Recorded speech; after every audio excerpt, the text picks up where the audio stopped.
Bom, gente, eu acabei de sair da entrevista para o processo seletivo de doutorado aqui na UFPA, na Universidade Federal do Estado do Pará. E ufa, gente, que momento de tensão, de verdade, que nervosismo, assim, que loucura. Mas foi um bate-papo, foi uma conversa bacana. Não finalizou ainda, né, mas eu queria registrar esse momento, né, para poder falar um pouquinho, né, sobre como foi esse processo de se preparar pro doutorado, né, para concorrer a uma vaga de doutorado. Vamos lá?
Bom, eu vi ano passado, lá pela altura de setembro, eu vi que estavam abertas vagas para o doutorado em educação na UFPA, né, do Programa de Pós-Graduação em Educação, PPGED, da UFPA.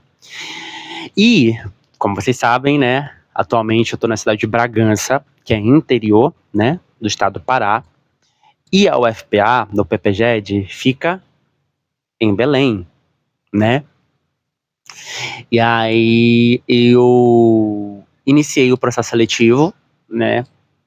Me inscrevi no processo seletivo, organizei um projeto de doutorado, tentando dar continuidade aos estudos de masculinidades negras, né?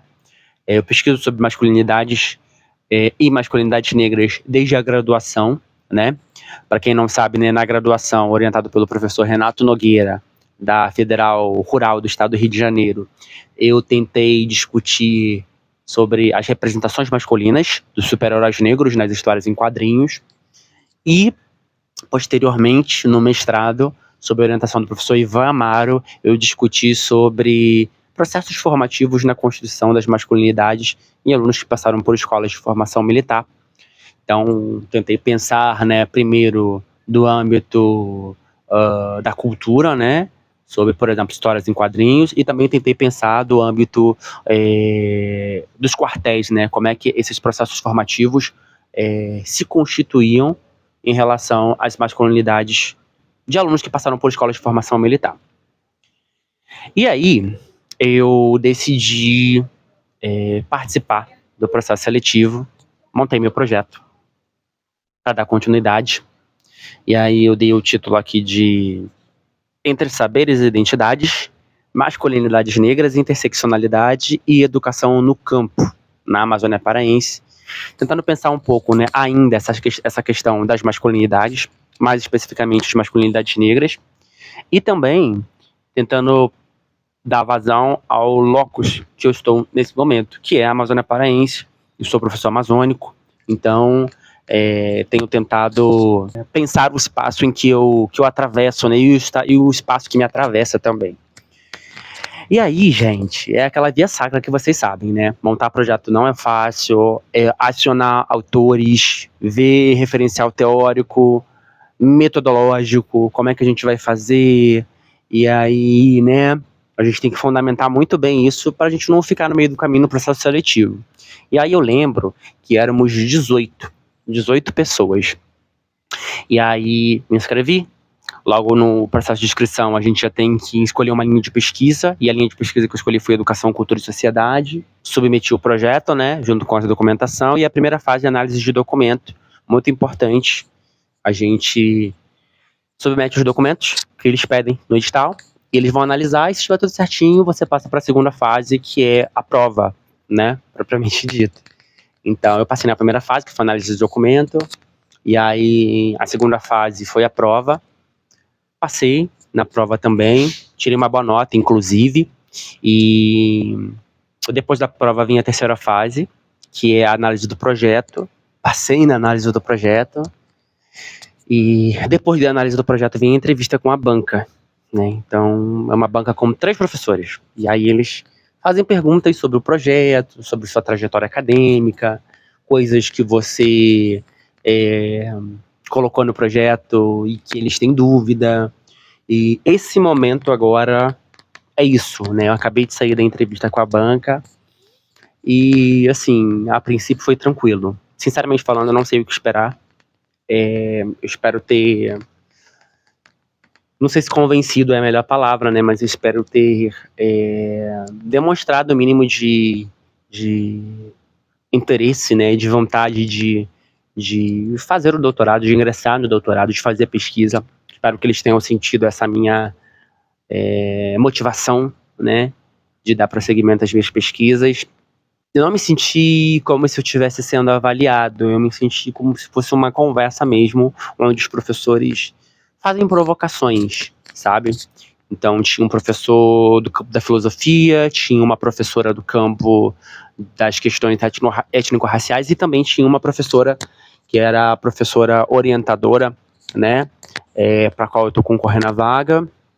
E aí foi uma conversa bacana, tensa em alguns momentos, né, porque a gente fica nervoso, né, a gente fica com aquela ideia, né, aquela mentalidade de que a gente está sendo avaliado, né, e que isso deixa a gente naturalmente nervoso, né. Mas foi como eu falei, né, eu senti mais que foi uma conversa onde eles faziam provocações e faziam perguntas sobre alguns pontos que eles não entenderam muito bem do projeto, ou que eles entenderam e queriam que eu aprofundasse. Conversamos por 30 minutos, aproximadamente. É isso, estou aqui, não sei muito bem o que esperar, não sei o que eles vão colocar. Sinceramente falando, quando eu saí da prova, quando eu terminei de fazer a prova, eu sabia que eu tinha feito uma boa prova. Eu falei, cara, eu fui bem na prova, eu consegui acionar os autores bem, eu consegui acionar os conceitos bem, eu consegui argumentar bem, mas da entrevista, eu sinceramente falando, não sei o que esperar. Eu via que eles ficavam muito atentos, sabe, assim, com um olhar bem assim, compenetrados, sabe, tentando, não sei se me analisando, de repente, eu acho que essa é a palavra, né, analisando postura, né, analisando a forma como eu estava me comportando, as palavras que eu estava acionando, não sei se eles fariam esse tipo de juízo de valor. Mas certo que, além das interações que eles faziam, né, eles estavam bem atentos, sabe? E é isso, gente. Acabei de sair da sala, acabei de conversar com a banca. Às vezes é bom passar por isso. Um processo que é demorado, tá? Começou em setembro, outubro, novembro, dezembro, estamos em janeiro. E é aquela agonia também de saber, meu Deus, passei, não passei, e agora? Como é que vai ser? quando é que sai o resultado, etc, etc. Mas espero ter me saído bem. Queria só compartilhar com vocês esse processo, deixar registrado aqui, tá? E futuramente eu vou tentar pensar em algum vídeo em que eu aborde essa temática de como é que a gente pode fazer para montar um projeto de doutorado, como é que você pode fazer para montar um projeto de mestrado, se você tem esse interesse. E até mesmo vou pensar em te ajudar a elaborar um artigo, talvez, ou a construção do teu TCC, quem sabe, né? E eu acho que eu tenho bons conhecimentos para compartilhar a respeito disso. E é isso. Obrigado por você ter ficado até aqui. Se esse tipo de conteúdo te agrada, não esquece de deixar o seu like. Tchau, tchau.